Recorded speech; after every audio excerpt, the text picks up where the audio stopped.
Esta sesión será algo controversial.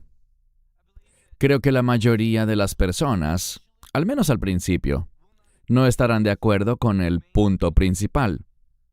Pero debemos ver lo que dice la Escritura y basar nuestras creencias y nuestras doctrinas en la revelación de Dios y no necesariamente en lo que tiene sentido para mí.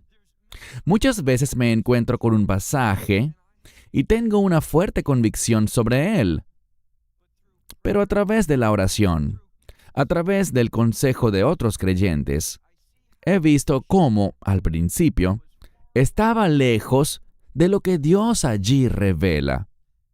Toma tu Biblia y ve conmigo al libro de Apocalipsis, capítulo 17.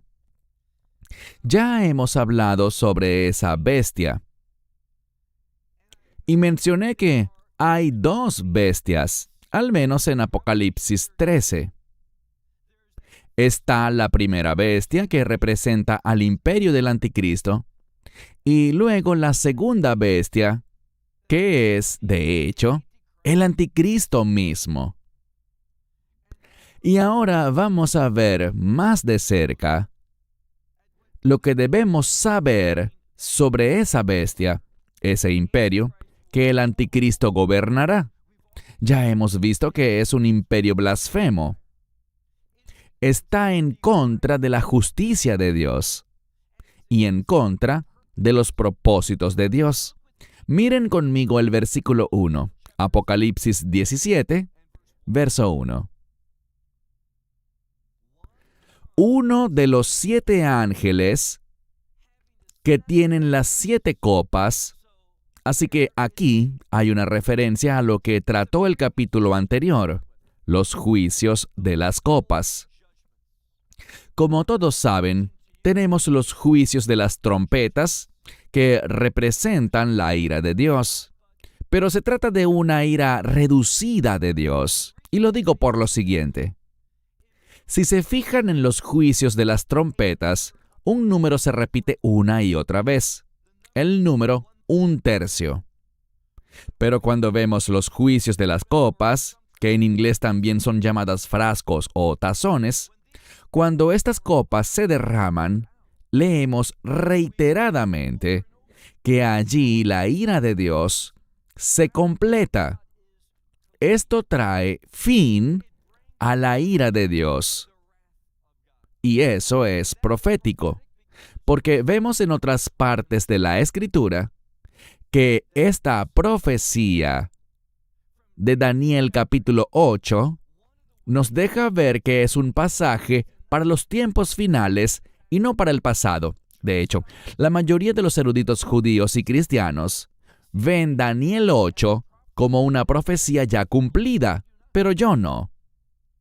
Y cuando miro esa profecía, veo que 3 veces hay una referencia clara de que esto es para el final del tiempo señalado. Representa el fin de la ira de Dios. Y por tanto, cuando vemos la Escritura aquí, dice que estos 7 ángeles tienen 7 copas que se relacionan con la ira de Dios.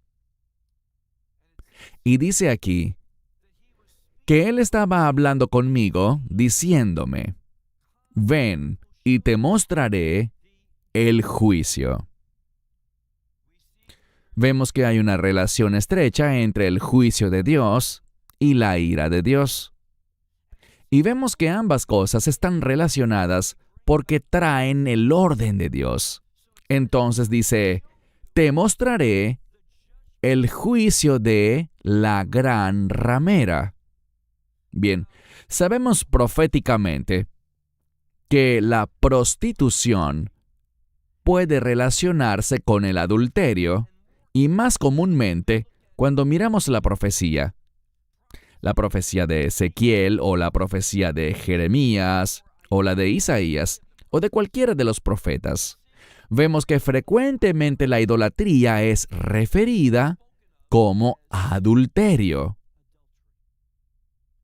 Vemos, por ejemplo, en el libro de Apocalipsis capítulo 14, que se habla de 144,000 varones y que son vírgenes. ¿Qué significa eso? La mayoría de la iglesia toma eso literalmente y entienden que esos 144,000 son varones, judíos vírgenes. Pero si se fijan, dice que ellos siguen al Cordero donde quiera que vaya y que no se han corrompido. Yo argumentaría que este término vírgenes se refiere a ser fieles a la verdad de Dios. Y creo que puedo darles una prueba de eso. Dice que no se han contaminado con mujer. Bueno, seamos bíblicos. Dentro del pacto del matrimonio, estar con tu esposa no te contamina. No está hablando de virginidad en ese sentido, sino del hecho de que han sido puros respecto a la voluntad de Dios, a las reglas de Dios, a las instrucciones de Dios. Aquí esta gran ramera nos habla de aquello que representa, inicialmente, al imperio del anticristo, que es la idolatría. Un espíritu que te mueve a hacer lo que tú crees que es lo mejor, lo que tú deseas. Así que Dios va a traer juicio sobre esta ramera, y noten lo que dice: la que se sienta sobre muchas aguas. Si eres un buen estudiante de este libro de Apocalipsis, sabrás que muchas aguas es un término coloquial para muchas personas. De hecho, el libro de Apocalipsis nos lo dice claramente. Vamos a ver en los últimos días que esta ramera, este deseo de hacer mi voluntad, de hacer lo que yo quiero hacer, ese espíritu de idolatría, será el que gobernará en la mayoría de las personas. Cuando analizamos la situación actual, aquí en Occidente, para muchos la idolatría es un tema del pasado.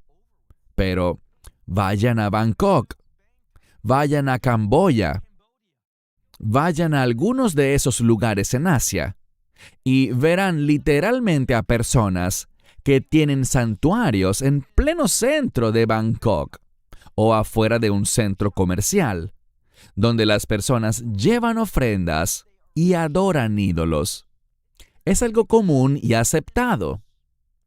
Todo eso está arraigado en lo mismo. ¿Por qué estas personas, que generalmente son muy pobres, hacen esas ofrendas? Porque creen que ese ídolo, en ese santuario, si le ofrendan algo, les darán lo que piden. Y vemos en nuestra sociedad el mismo espíritu de idolatría, el espíritu de quiero lo que yo quiero. Y cualquier cosa que vaya en mi contra, si la sociedad no me afirma constantemente, si tú no me afirmas y me apoyas, eres un tóxico y te quiero fuera de mi vida. Ese es el espíritu de idolatría. Te pone a ti en primer lugar, hace que tus deseos y tus objetivos se conviertan en tu búsqueda espiritual, pero es una búsqueda espiritual de maldad. Así que esta gran ramera se sienta sobre muchas aguas. Versículo 2. Y con ella, los reyes de la tierra. Bien, podemos entender a los reyes como los gobernantes de la tierra. Aquellos que tienen autoridad o un puesto de autoridad. Dice que los reyes de la tierra, con ella, se prostituyeron. Y noten que dice, los que habitan en la tierra, una y otra vez. Hemos visto esto en varios lugares de Apocalipsis. Hemos visto repetirse bastante esta expresión. Aquellos que habitan en la tierra. Y no se trata solo de personas que están vivas en la tierra. Como dije en la sesión anterior, y como aludí hoy de nuevo, es un término técnico en el libro de Apocalipsis que se refiere a aquellos que están comprometidos con este mundo, en contra del reino de Dios y que han adoptado la idolatría que esta gran ramera ofrece. Seguimos leyendo. Los reyes de la tierra se han prostituido con ella, y los que habitan en la tierra se han embriagado con el vino de su fornicación. Y noten lo que dice Juan. Miren el verso 3. Y fui llevado o transportado hacia, y esto es importante, él fue llevado hacia el desierto, en el Espíritu. Recuerden lo que hablamos sobre el desierto. Cada vez que aparece esa palabra, que en tu Biblia se traduce como desierto, o cuando haya una referencia de alguien que entra al desierto, el mensaje es simple: ¿qué hay en un desierto? El término equivalente en hebreo es Ba Midbar, en el desierto. Si buscas la palabra Midbar en un diccionario hebreo, dirá un lugar vacío, un lugar donde no hay provisión. No hay nada para el sustento de la vida. ¿Recuerdan que aquella mujer que representa a Israel fue llevada al desierto? Eso fue porque Dios provee. Dios se muestra fiel en esa experiencia en el desierto. E Israel fue sustentada 40 años en el desierto de manera sobrenatural. Dios se reveló a ellos allí. Y lo que esto nos comunica es que hasta que realmente tú y yo nos hagamos dependientes de Dios, hasta que confiemos en Él completamente, no podremos percibir esta visión. No entenderemos a los actores clave, a los protagonistas de los que habla esta profecía. Versículo 3. Y me llevó al desierto en el Espíritu, y vi a la mujer sentada, esta mujer es la ramera, sentada sobre una bestia escarlata, llena, como ya se ha discutido, llena de nombres blasfemos. De nuevo, esta bestia sobre la que esta mujer, la ramera, está sentada, esta bestia representa el imperio del anticristo y está llena. Su característica principal es que tiene un carácter blasfemo, y una vez más se nos dice que tiene 7 cabezas y 10 cuernos. En la segunda parte del capítulo 17, hacia el final, empezamos a enfocarnos en esos 10 cuernos, que se nos dice proféticamente en este libro, que representan 10 reyes que actualmente no tienen reino, pero que tendrán un reino junto con la bestia. Así que es algo que, antes de los tiempos finales, no podremos discernir quiénes son estos 10 reyes. Para nuestro propósito en esta sesión, no nos vamos a centrar en los 10 reyes, en esos 10 cuernos, sino que nos enfocaremos en las 7 cabezas, porque este es el énfasis del capítulo 17. Mira de nuevo lo que dice. Habla de esta bestia que tiene nombres blasfemos, en plural, con 7 cabezas y 10 cuernos. Verso 4. Y la mujer estaba vestida de púrpura y escarlata. Bien, si conoces bien el libro de Éxodo, sabrás que estos son colores y materiales relacionados con el tabernáculo. Están relacionados con la adoración. Son de naturaleza espiritual. Dios usa tanto la escarlata y usa cosas como la púrpura, argamán en hebreo, usa eso en su santuario para sus servicios de adoración. Lo que vemos aquí es esto. Muchas personas hoy en día no están interesadas en la adoración. Pero todos en este planeta serán obligados a adorar. Eso es seguro. La única pregunta es, ¿a quién vas a adorar? Y vamos a ver que bíblicamente, según el libro de Apocalipsis, hay dos posibilidades. O bien adorarás a Cristo, el Hijo del Dios viviente, o al Anticristo. No hay posiciones intermedias. Todos adorarán a uno de estos dos. O vas a adorar al Rey del reino de Dios, o vas a adorar a este que es un falso rey, que quiere establecer su reino, pero que fracasará.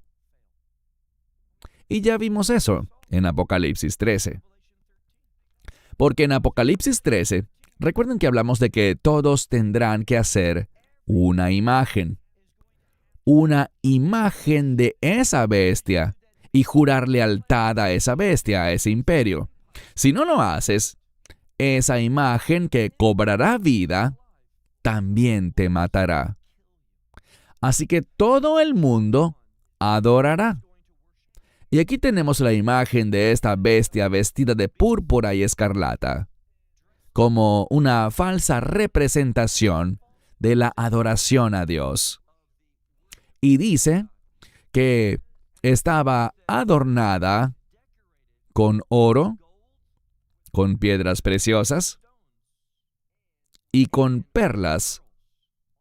También tenía una copa de oro en su mano. Esta ramera, ¿llena de qué? Llena de abominaciones y de inmundicias en su fornicación. Y con fornicación nuevamente la Biblia se refiere a una adoración idólatra. Verso 5. Y sobre su frente, ahora vemos algo. Vemos que el sumo sacerdote tiene lo que se llama un sitz, que es una placa de oro que dice Kadosh le Adonai, santo para el Señor. Eso lo lleva el sumo sacerdote. Él está comprometido con los propósitos de Dios, está dedicado a ministrar la santidad de Dios para el pueblo. Pero cuando miramos a esta falsa representante, sobre su frente está escrito un nombre: Misterio. Babilonia la Grande. Quiero hacer una pausa un momento y hablar un poco sobre el misterio. Bíblicamente, un misterio es algo que se revela en el Nuevo Testamento y que no fue mencionado o desarrollado realmente en el Antiguo Testamento. Probablemente el mejor ejemplo de eso es el arrebatamiento. Los profetas del Antiguo Testamento en su mayoría, y quizá podamos encontrar algún verso aquí o allá que nos dé una pista posible, pero en su mayoría el rapto no es algo que los profetas de la antigüedad realmente esperaran o conocieran. Por eso Pablo lo llama en 1 Corintios 15 un misterio. Bueno, ahora tenemos otro misterio, pero falso. No tiene nada que ver con una promesa profética, nada que ver con la obra de Dios. Noten lo que dice. Escrito sobre su frente está un nombre, misterio. Babilonia la Grande, la madre de la prostitución y de las abominaciones de la tierra. Esto nos dice a ti y a mí, al lector, que esta ramera y el imperio, esa bestia sobre la que ella se sienta, no tienen nada que ver con Dios en lo absoluto. Todo acerca de este imperio, todo lo relacionado con esta adoración que inicia el imperio del anticristo, en la que se enfoca, es algo impío, es desagradable para Dios. Presta atención. vemos aquí, Babilonia la Grande, la madre de la prostitución y de las abominaciones de la tierra. Verso 6. Y miré a la mujer. Y noten, esta mujer, esta ramera, que se sienta sobre la bestia, está relacionada con el carácter de este imperio. Es un imperio idólatra. Noten lo que dice. Ella estaba ebria. ¿Ebria de qué? De la sangre de los santos. Insisto en esto. Algunas personas querrán decir que estos santos son los santos de la tribulación. Yo no veo eso. No veo ninguna razón para introducir ese tema en esta discusión. Lo que vemos aquí es que se menciona a Babilonia, y Babilonia históricamente representa al enemigo del pueblo de Dios. Babilonia impuso, no de manera permanente, pero sí de manera temporal, un fin a la adoración. Un grandioso salmo que te animo a leer cuando puedas es el Salmo 137. Hay un versículo clave en ese salmo, el cual hace una pregunta. ¿Cómo cantaremos la canción del Señor en tierra extraña? ¿Y sabes cuál es la respuesta? No se puede. Cuando no estás en la voluntad del Señor, es imposible adorarlo. Adoramos a Dios cuando estamos donde Él quiere que estemos. Cuando estamos en su voluntad, podemos experimentarlo, pero en desobediencia no podemos. Este es el problema con el judaísmo.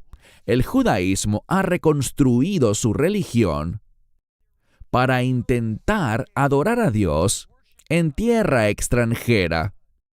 Perdieron la visión. Verán, Dios hizo una promesa. ¿Cuál promesa? El cautiverio babilónico, ¿cuánto duró? 70 años. El número 7 habla de propósito.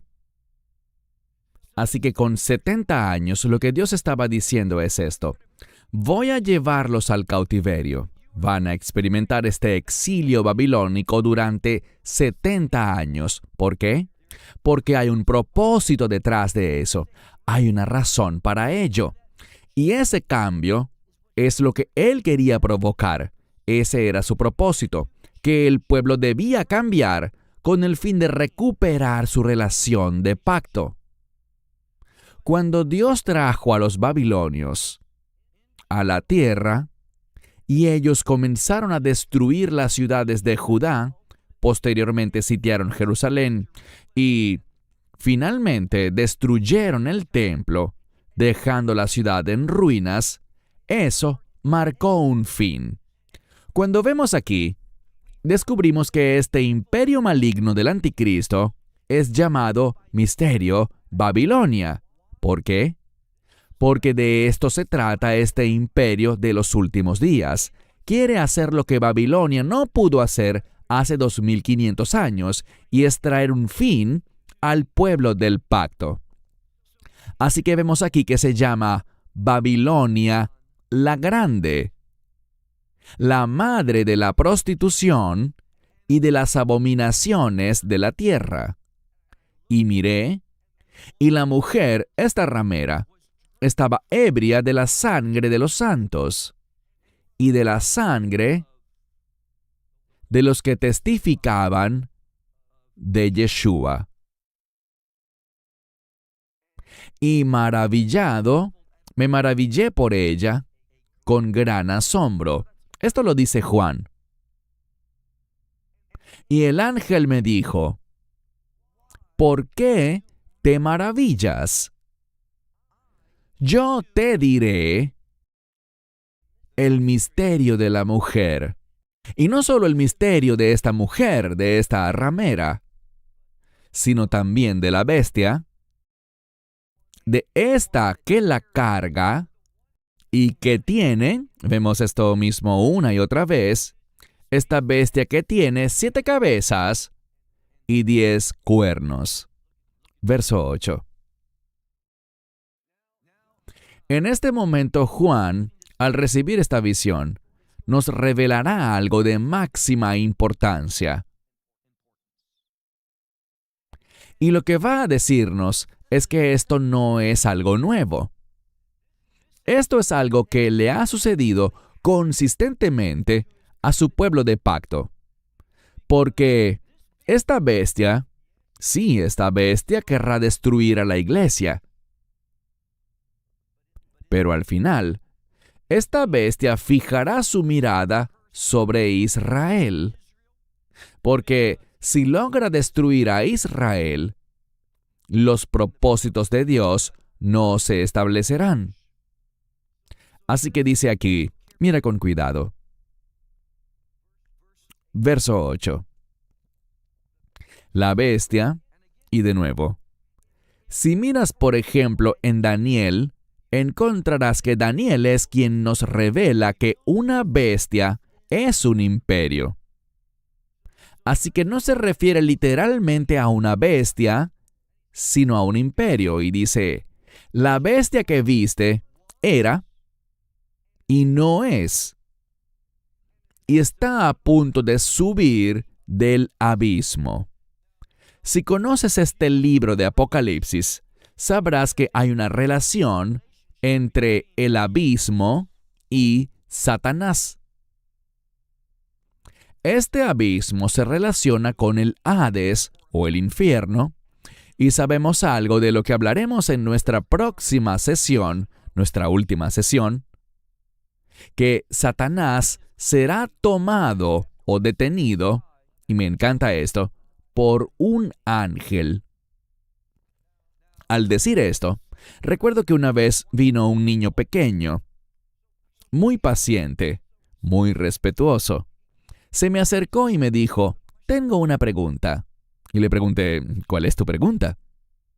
¿Cómo se llama el ángel que atrapó a Satanás y lo llevó a prisión y lo ató allí por 1000 años, sellando ese calabozo suyo?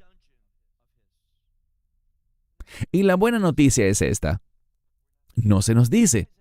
¿Por qué es buena noticia? Porque si yo estuviera escribiendo este libro, yo escogería a Miguel, al arcángel. Por cierto, hay solo un arcángel. Así que él sería una buena opción. O quizás, ¿cuál otro sería un buen ángel? Gabriel. Su nombre significa fuerza. Seguramente él podría hacerlo. Pero eso no es lo que leemos. Todo lo que se nos dice es que fue un ángel.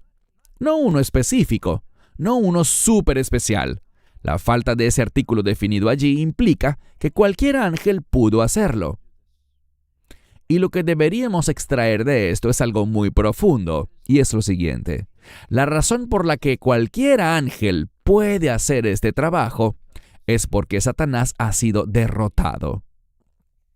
No se necesita un ángel sobrenatural, el gran arcángel Miguel o el ángel Gabriel. Cualquier ángel puede derrotar, atar y ejercer poder y autoridad sobre el diablo.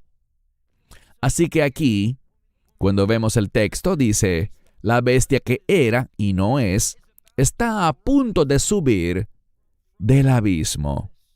Eso nos dice su origen. Esa bestia viene del infierno.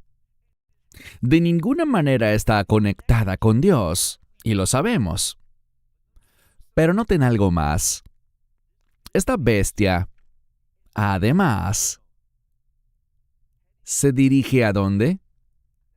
Me gusta esto porque déjame ver lo que dice tu Biblia. Va a la perdición, y perdición es sinónimo de destrucción. Pero el griego original no dice que va a la perdición, sino que hay un prefijo. Una preposición utilizada como prefijo en esta palabra griega y significa se aleja hacia la perdición o destrucción. Lo que se nos está diciendo, lo que se enfatiza en el idioma original, es que esta bestia se irá para siempre. no tiene la capacidad de ser eterna. Esta bestia está destinada a irse. Era, y no fue, y es ahora, pero no será para siempre. Lo que está diciendo es que esta bestia no tiene conexión con el reino. No es parte del plan de Dios y por lo tanto será destruida. Va encaminada hacia la destrucción. Cuando vemos esto en el idioma original, nos brinda aliento. No solo nos dice que Satanás está derrotado, sino también su imperio. Por lo tanto, una persona tendría que ser muy, pero muy necia para querer unirse a su equipo. Unirse a ese imperio. Está derrotado, va a desaparecer. Dios promete que será destruido. Y dice, sigue leyendo en el verso 8, los que habitan sobre la tierra, una y otra vez vemos a ese grupo. Y ese grupo nunca se ha conectado con el pueblo de Dios, nunca ha realizado un pacto con Dios, nunca ha reconocido la sangre del Mesías ni el Evangelio. Siempre se refiere a un grupo de personas al que Dios en última instancia, oye bien, Dios en última instancia los destruirá a ellos junto con el enemigo. Y estoy hablando del diablo, Satanás. Por eso es que aquellos que leen Apocalipsis 3:10 y lo usan como la supuesta prueba de que seremos salvados y liberados de todo lo relacionado con el anticristo, están malinterpretando ese versículo. No tiene nada que ver cuando dice que seremos guardados de la hora de la prueba o la hora del juicio que vendrá sobre el mundo. ¿Sobre quiénes? Sobre los que moran en la tierra. No tiene nada que ver con el pueblo de Dios. Esta prueba, esta destrucción, no tiene nada que ver con el pueblo de Dios. Se trata del Señor destruyendo al enemigo. Eso es lo que vemos aquí. Los que habitan en la tierra se maravillarán. ¿Quiénes? ¿Quiénes son estos que moran en la tierra? Los que no tienen sus nombres escritos en el libro de la vida desde la fundación del mundo. Ellos no tienen conexión. Son personas rebeldes que no tienen esperanza y que no tienen un pacto con Dios. Y dice, sigue leyendo al final del verso 8. Al ver, esta es la segunda vez. Siempre que algo se repite en las Escrituras es para darle énfasis. Al ver a la bestia que era y ya no es, pero aquí está lo que se enfatiza, pero que de nuevo será. Así que era, ya no es y volverá a ser otra vez. Cuando leemos el capítulo 17, este capítulo nos enseña quiénes serán los que recibirán la medida completa de la ira de Dios. Y serán aquellos que habitan en la tierra. Recuerden que ese término no tiene nada que ver con su ubicación física. Tiene que ver con los que no tienen sus nombres escritos en el libro de la vida del Cordero. Tiene que ver con aquellos que son parte y están comprometidos o conectados con el imperio del anticristo. Y todos ellos que al ver, y aquí está el énfasis, esta palabra maravillarse literalmente puede traducirse como asombrarse. Ellos van a ver este imperio que era y que ya no es, pero que reaparecerá como un tipo falso de resurrección. Este imperio que era y ya no es, va a reaparecer y todo el mundo quedará asombrado por eso. Y te sugeriría esto, que el mundo ahora mismo se está preparando para unirse a él. Lo que estamos viendo hoy es un espíritu de engaño que se extiende por todo el mundo. Si viajas a distintas partes del planeta, te toparás con personas que obviamente se ven diferentes, y cuando hablan ciertamente suenan diferente. Hay aspectos culturales que son muy diferentes a los tuyos. Pero cuando consideras toda esta variedad de lugares, pueblos, naciones, lenguas, todo eso, lo que vemos es que el mismo engaño que está afectando a esta nación, esa misma mentira y falsedad, ¿adivina qué? Está viva y activa, afectando a otras naciones por igual. Hay un espíritu de confusión, de engaño, que se está apoderando del mundo entero. Este espíritu de engaño proviene del padre de la mentira, que es el mismo Satanás. Está preparando a este mundo para que haga lo que él quiere. Lee Isaías 14. Él quiere ser adorado. Ese es su deseo final. Él quiere que lo adoren a él y no a Dios, no al Dios de Israel. Entonces, aquellos que pertenecen a este mundo, los que habitan en la tierra, cuyos nombres no han sido escritos en el libro de la vida, ellos se asombrarán cuando este imperio reaparezca. Pasemos al verso 9. El verso 9 te habla a ti. El verso 9 es un versículo de transición que quiere revelarnos lo que debemos entender para ser hallados fieles. Lo que debemos entender proféticamente sobre estos tiempos para que no seamos engañados, no estemos confundidos y no tomemos decisiones necias, sino decisiones sabias. Decisiones sabias que demuestren discernimiento, que estamos tomando decisiones basados en, oye bien, basados en la revelación de Dios, en su verdad y su instrucción. Verso 9. Aquí, esta palabra está enfatizada, aquí está la mente que tiene sabiduría. Y nos dice lo que debemos entender. Las 7 cabezas son 7 montañas sobre las cuales se sienta la mujer. Así que ahora tenemos un lugar que tiene 7 montañas, y montaña en griego también puede referirse a una colina.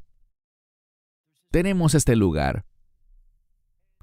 Y al seguir leyendo, se nos da un conjunto más específico de instrucciones. Porque dice, mira el versículo 10. No solo son 7 montañas, sino que también hay 7 reyes. Y recuerden el principio que aprendimos. No existe rey sin reino. Nos dice aquí que hay 7 montañas. ¿Saben lo que es una montaña proféticamente, no es así? Les daré un ejemplo y volveremos a este versículo en nuestra última sesión. En Isaías capítulo 2, donde habla sobre los últimos tiempos.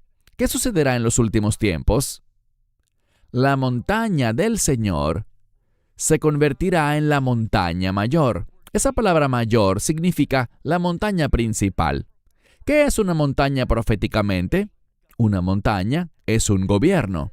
Y lo que dice aquí es que la montaña del Señor, ¿y cuál es la montaña del Señor? Jerusalén. Jerusalén será el lugar donde se establecerá el gobierno de Dios. Y tenemos aquí que esta bestia, que tiene 7 cabezas, también representa 7 entidades gubernamentales diferentes. Y continúa explicándonos. Dice que también son 7 reyes. Y luego noten lo que dice. Sobre estos 7 reyes, 5 han caído, es decir, son del pasado.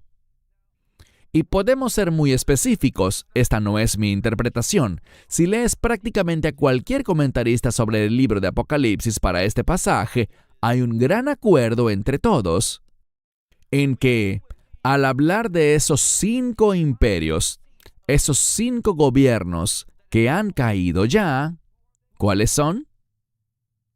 Egipto, Asiria, Babilonia. El cuarto son los medos y los persas. Y el quinto es el imperio griego. Así que Egipto, Asiria, Babilonia, los medos y los persas, y el imperio griego es el quinto. Para los días de Juan, todos ellos ya eran historia. Llegaron y gobernaron sobre gran parte del mundo y tenían algo en común. Egipto, Asiria, Babilonia, los medopersas y los griegos, ¿qué tenían en común? Todos persiguieron a Israel. Esto es lo que debería destacarse. Cuando hablamos de estos 5 imperios, en general fueron enemigos de Israel. Estoy consciente que hubo un Ciro y hubo momentos en los que los persas nos trataron bien. Pero recuerden algo, todos citan a Ciro, pero ¿qué hay del rey Asuero durante los días de Mardoqueo y Esther? Él también era persa. ¿Y qué quería hacer su gobierno? Exterminar al pueblo judío. Lean el libro de Esther. Así que cuando hablamos de estos 5 imperios, eran bárbaros, eran rebeldes contra el plan de Dios y querían destruir al pueblo judío. Pero sigue leyendo. El texto dice, 5 han caído y 1 es. Allí no tenemos que adivinar qué imperio gobernaba en los días de Juan. Todos lo sabemos, ¿cierto? Roma. Y de nuevo, ¿fue Roma amigo del pueblo judío? ¿Un aliado de Israel? Ni de cerca, ni de cerca. Sabemos que los romanos, en el año 70 después de Cristo, destruyeron la ciudad de Jerusalén y el templo. En un sentido, ese exilio aún no ha terminado. Tal vez digas, pero hoy existe una nación de Israel y es verdad, y el pueblo ha regresado, también es verdad, pero todavía no existe el templo. Desde la perspectiva del judaísmo, y les doy la razón en esto, hasta que no haya un templo construido, el exilio continúa. Así que los romanos, ese imperio que gobernaba en tiempos de Juan, fue terrible para Israel y los judíos.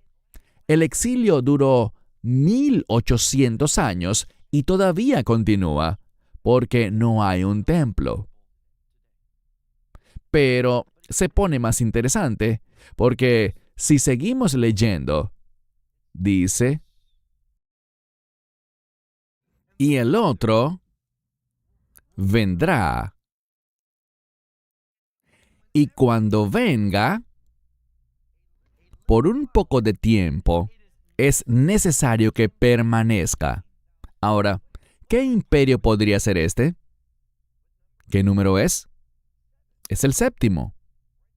Ahora mismo estamos hablando del 7º, porque 5 han caído, 1 es, que fue el 6º, y ahora estamos tratando con el 7º.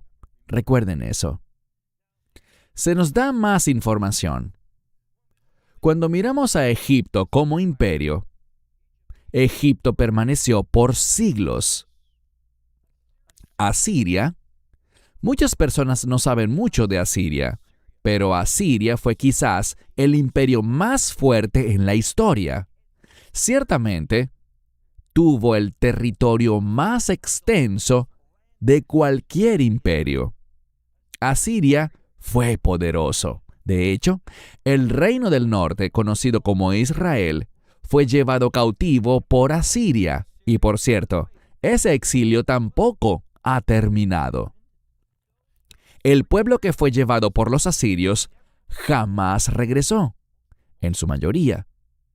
Por eso leemos en el libro de Ezequiel que solo será a través de la obra del Mesías que estos exiliados volverán a la tierra desde el exilio asirio. Esos dos palos, Judá y Efraín, Dios a través del Mesías los unirá y restablecerá su reino, el reino del Mesías. Pero noten lo que dice. Pero el otro, cuando venga, permanecerá, y noten esta palabra, es necesario que permanezca por poco tiempo. La versión King James en inglés dice, Él debe permanecer, pero es una palabra griega de gran importancia. Dios está diciendo que es absolutamente parte de su plan. Es algo que debe ocurrir, que este imperio solo permanezca por un corto tiempo. La palabra griega significa muy poco. Cuando pensamos en este séptimo imperio, ¿cuál podría ser? Bueno, si miramos sus predecesores, todos persiguieron a Israel. Y mi pregunta para ti es esta. ¿Bajo qué imperio se mató a la mayor cantidad de personas judías? Alemania, 6 millones.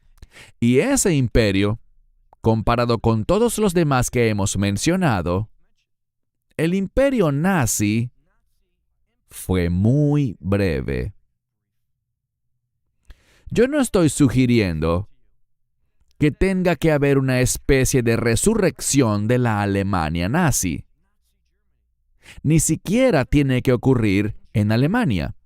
Cuando vemos lo que dice la Escritura, y aquí regresamos a Daniel capítulo 8, allí encontramos la palabra hebrea Yaván, que es una palabra para definir a Europa. Lo que vemos aquí es que nuevamente vendrá un imperio, y cuando el mundo lo vea, cuando aquellos que pertenecen al mundo lo vean, se van a asombrar, quedarán atónitos, causará que se maravillen, y será casi un sentimiento de desesperanza. Si este imperio es capaz de regresar, reconstruirse y restablecerse, la gente se sentirá sin esperanza y por tanto se someterán a él en lugar de oponerse. Pero habrá una excepción, la Iglesia, porque nunca estamos sin esperanza y sabemos que con Dios todo es ¿qué? Todo es posible. No nos preocupan las probabilidades adversas, ni nos preocupa lo imposible, porque Dios ha demostrado una y otra vez que lo que es imposible no es problema para Él. De hecho, si lees en Daniel capítulo 8, encontramos algo. ¿Recuerdas los dos imperios? Uno es el carnero, que en mi opinión es el imperio islámico, y luego está el macho cabrío, que yo considero que es el imperio del anticristo. Descubrimos allí un versículo que me brinda mucho consuelo. Dios va a vencer, a derrotar al macho cabrío. ¿Recuerdan que Él separará las ovejas de las cabras? Las cabras representan a los que pertenecen al imperio del anticristo, y Dios derrotará al macho cabrío, como dice Daniel, con Efes, que significa Efes, cero, nada. Él derrotará al enemigo con nada. Dice Efes Yad. Yad es mano, que significa poder. Él no levantará ni una mano para derrotar al enemigo, no importa cuán fuerte, cuán poderoso ni cuán sobrenatural sea. Insisto, si conoces el libro de Apocalipsis, sabemos exactamente lo que Dios hará. Ni siquiera levantará su mano. No tiene que hacerlo. Cuando Dios quiere traer un cambio, ¿qué tiene que hacer? Hablar. La Biblia se refiere a la espada que sale de su boca. Dios solo tiene que decir algo para que suceda. Dios no tiene ningún problema en producir la destrucción del enemigo. Solo tiene que decirlo y sucede. No debemos tener angustia. No debemos tener afán. ¿Sabes qué debemos tener? Fe. Debemos adorar. Debemos estar informados bíblicamente para que podamos esperar lo que Dios dice que Él hará. Así que leemos que cuando esta bestia venga, esta que era y ya no es, y que también, aquí hay algo importante, miren, Él es también lo que dijo el amigo de la audiencia. Esta que fue la séptima es también la octava. No hay solo 7, hay 8. Y existe una estrecha relación entre la séptima y la octava. Bueno, quiero preguntarte lo siguiente.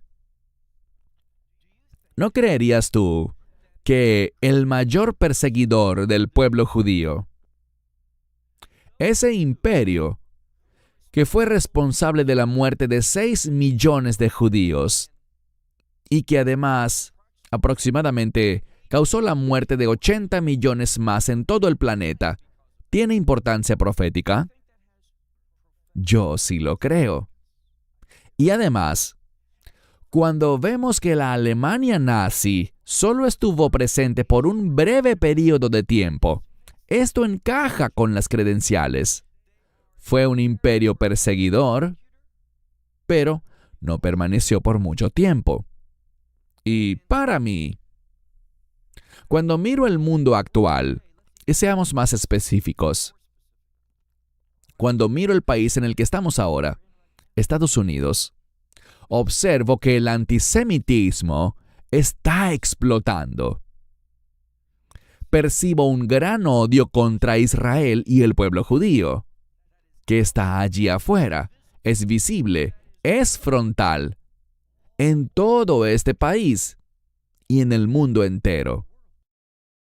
La mayoría de ustedes sabe que hoy temprano en la mañana, en horario israelí, las fuerzas de defensa de Israel rescataron a 4 rehenes. Y es interesante. El presidente de Colombia, y no me refiero a la Universidad de Columbia, sino a la nación de Colombia en Sudamérica, ese país, que le suministraba carbón a Israel, ya no lo hará más, debido a esa operación que tuvo lugar. ¿Eso tiene sentido para ti? Hubo una operación militar que salvó a 4 ciudadanos judíos que se encontraban secuestrados. Pero ahora el presidente, y pueden verlo en las noticias, el presidente de la República de Colombia quiere castigar a Israel por realizar esa operación militar. ¿Por qué? Porque él apoya el mal, porque no quiere la voluntad de Dios. Visitamos Colombia hace unos meses, en marzo de 2024. Una iglesia maravillosa. Conocimos gente estupenda, gente comprometida con Dios, creyentes en el Mesías, gente que ama a Israel y ora por su pueblo. Pero cuando miras su gobierno, están muy lejos de eso. Un pequeño ejemplo. Fuimos recibidos por una iglesia cuyo pastor tiene 83 años de edad y nunca ha recibido un centavo por su servicio. Imagina eso. ¿Sabes cómo yo llamo eso? Compromiso. 83 años de edad. ¿Y sabes en qué está entrenando a sus discípulos, a sus miembros? En cómo celebrar servicios de la iglesia en casa. Él tiene un edificio maravilloso. Pero nos dijo, ¿saben de qué estoy convencido? de que a medida que nos acerquemos a los últimos tiempos, y siempre que nos levantemos a defender la verdad, estoy convencido de que el gobierno nos quitará nuestro edificio. Por eso estoy entrenando a las personas para que adoren a Dios, para que sean la iglesia, no en un edificio, sino entre ellos mismos, en sus casas. Creo que eso es muy, pero muy profético. Debemos tener esa perspectiva profética. Debemos entender lo que está pasando en el mundo. Estamos viviendo tiempos muy significativos. Las cosas están cambiando y están cambiando rápidamente. Tenemos el lente profético necesario para discernir lo que está pasando y hacia dónde nos dirigimos. Leemos aquí en el verso 11. Y la bestia que era y no es, también es la octava. Y noten esto. Y de los 7. Algunos interpretan la frase de los 7 como una referencia al séptimo imperio, o podría significar simplemente que viene de los 7, es decir, que hay una consistencia aquí entre estos imperios que persiguieron a Israel, que se opusieron a los propósitos y planes de Dios, pero hay buenas noticias. Dice, y a la perdición, eso es destrucción, y tenemos esa misma palabra, Él se aleja. Esto habla de su futilidad, que no hay nada eterno en este imperio. Está derrotado y no tiene futuro. Y hay algo que necesitamos entender. Al ser testigos de los cambios que vienen, les diré algo. Estuvimos hablando entre nosotros en nuestro centro de estudios hace unas semanas en Israel. Y hablamos de estos últimos 5 años. Desde 2019 al 2024. Estos 5 años. ¿Ha cambiado el mundo más de lo que se hubiesen imaginado en estos últimos 5 años? Yo creo que sí. Y creo que cambiará aún más en los próximos 5 años. Lo que se ha soltado en este mundo en los últimos años no va simplemente a desaparecer, sino que va a crecer y vamos a ver oposición a esta iglesia local y a cualquier iglesia de la que seas parte. El enemigo odia la adoración. El enemigo odia la verdad. Eso está en la esencia de esta bestia, de este imperio. Mas él se aleja hacia la destrucción. Y para ir cerrando el mensaje diré lo siguiente. Mi esperanza es que tú no seas ingenuo. No pienses, yo no estaré aquí, ya habré sido arrebatado. ¿Sabes cuál es tu llamado? A compartir tu testimonio. Has sido llamado a ser un testigo. Has sido llamado a levantarte por la verdad y a sufrir por ello. Vemos a los primeros apóstoles, y ellos alababan a Dios porque fueron considerados dignos de sufrir por la justicia. Y entendamos que la justicia, la ley, no nos hace justos. ¿Estás de acuerdo? La ley no te hace justo, pero la ley tiene un propósito. Nos enseña lo que es justo y lo que es injusto. Y no es casualidad que este imperio, al final, sea liderado por el hombre de anomía, el hombre que va en contra de la ley. Quiero decir, ¿cuál es la característica principal de la ley? Si crees en el Mesías, seguramente lo sabes. Es el amor. Ama al Señor tu Dios con todo tu corazón, alma, mente y fuerzas, y ama a tu prójimo como a ti mismo. Esto que el Mesías enseñó es la base de la ley, el amor. La ley no nos enseña solo lo que es justo, sino también nos enseña qué es el amor, cómo amarnos unos a otros, cómo manifestar ese amor por Dios. Y por eso el Mesías dice, al mirar a los discípulos, en los últimos días, o en otras palabras, al mirar a la iglesia, en los últimos días, dice Mateo 24, que el amor de muchos, ¿qué? Se enfriará. ¿Y qué significa eso? Vamos a olvidar cómo amarnos unos a otros. No vamos a tener sensibilidad por la Torá. La ley no nos salva, todos lo sabemos, pero Pablo nos dice que la ley me muestra mi necesidad de salvación. En otras palabras, cuando estudio los mandamientos de Dios, aprendo cuán justo es Él y cuán impío soy yo. Aprendo que necesito ser justificado. Necesito ser reconciliado con Dios. Y la ley también me enseña, como Abraham enseñó, que es por fe.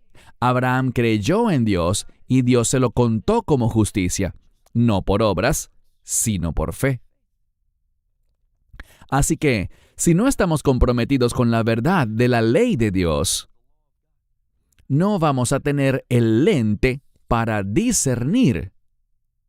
Verán, no es casualidad que esta semana que viene, ahora, si sigues el calendario rabínico, yo no lo sigo, por cierto, pero si tú lo haces, Shavuot, o quizá lo conozcas mejor como Pentecostés, comienza el lunes por la noche, es el martes. Pero si sigues lo que yo diría que es el calendario bíblico, Pentecostés siempre debe tener lugar el primer día de la semana. Ahora, normalmente, cuando miras los pasajes relacionados con Shavuot, se centran en la ley, y más precisamente, en los 10 mandamientos. Así que, si le preguntas a cualquier judío ortodoxo, ¿qué se celebra en Shavuot o Pentecostés? ¿Qué se conmemora? Te dirá la entrega de los mandamientos. Pero si preguntas, y déjame hacerlo así, si te pregunto a ti, ¿qué conmemora Pentecostés? Tú responderías, el derramamiento del Espíritu Santo. ¿Crees que hay una relación entre ambos? Es solo por medio del Espíritu Santo que las personas pueden ser salvas y que sean capaces además de tomar las instrucciones de Dios y aplicarlas a nuestra vida para servir a Dios. Lee cuando puedas Romanos 7:6.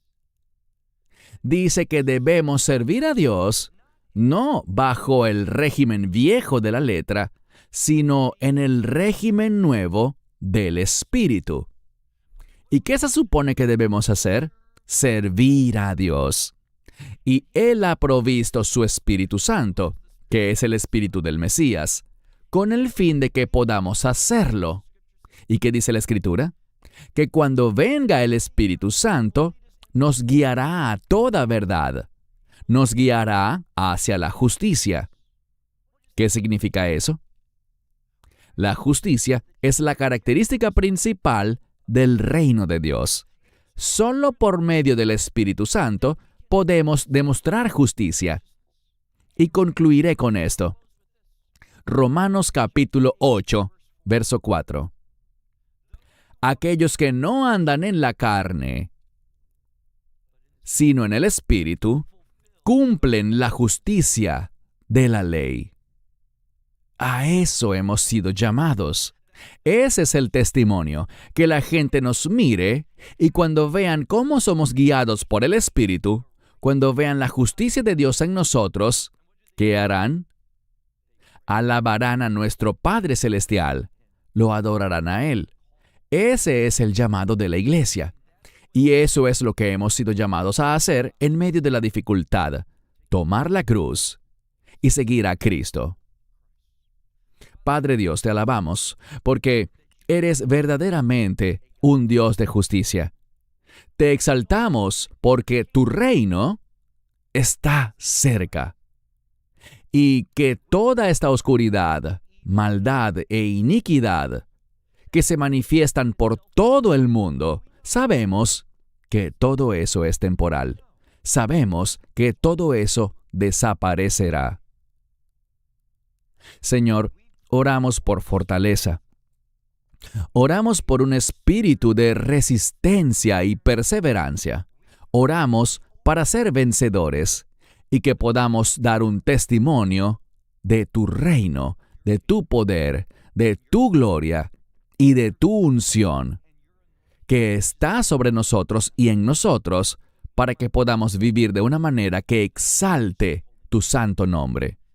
Que podamos ser un instrumento, no de abominaciones, como el enemigo, sino que podamos ser un instrumento que manifieste tu carácter.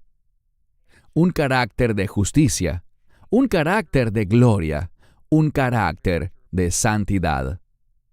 Que podamos manifestarlo al mundo entero, para que ellos tengan esperanza en el único que puede dar esperanza eterna y cumplirla.